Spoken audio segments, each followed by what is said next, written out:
Tim Flaherty, you've been leading workshops on sett dancing and sean nós dancing. The sett dances that you've been teaching here, are they particular to your area? Well, there were setts from the north, where I'm from. One was the Derry sett, which actually wasn't a traditional dance. It was a made-up dance to celebrate 1,000 years of Derry having a charter for a city, but it was made up from the tradition, so it was a new dance. There was a Fermanagh dance as well, also in the north, and it's quite a traditional one.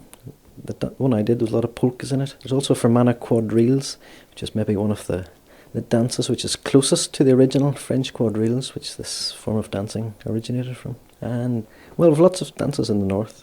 I'm from Belfast, but the actual tradition had died out there. We tend to steal everyone else's dances, so we do quite a mixture of dances in the north. We'll steal the polkas and slides from Cork and Kerry, lots of reels from Clare, and then, well, our own setts from the north that were there and have been revived. Sett dancing has undergone quite a revival in recent years. Is that still the case?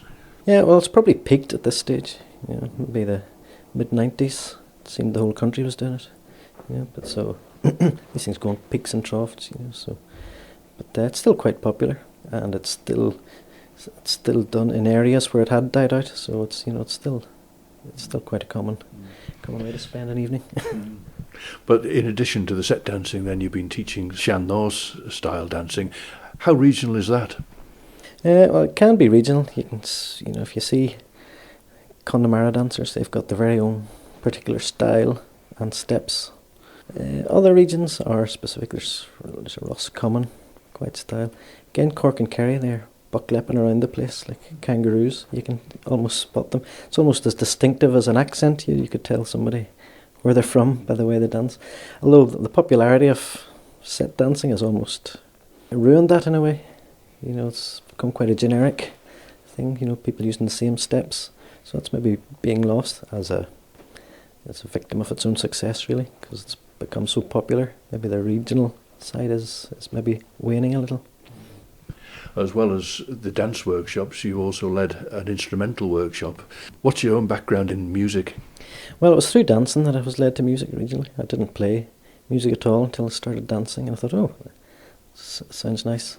So I started learning a few tunes and thought I could play them, and thought it was good fun. That's another. Well, again, it's like sett dancing. It's like a social thing.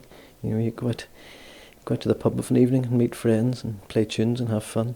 So it's the social aspect. It's fun. It's why we do it. It's not a strict. Yeah. It's not a strict practice. And what's the strength of the scene in the Belfast area now? For music, it's extremely strong. There's a lot of very, very good musicians there. You could be in a different pub every night of the week and hear excellent musicians playing. And well, the nature of things are, it's all friendly as well. They would welcome anyone into a session as well. So don't feel shy about joining in if you want to. Tim Flaherty, good amount, Mayrnt. All right, good amount.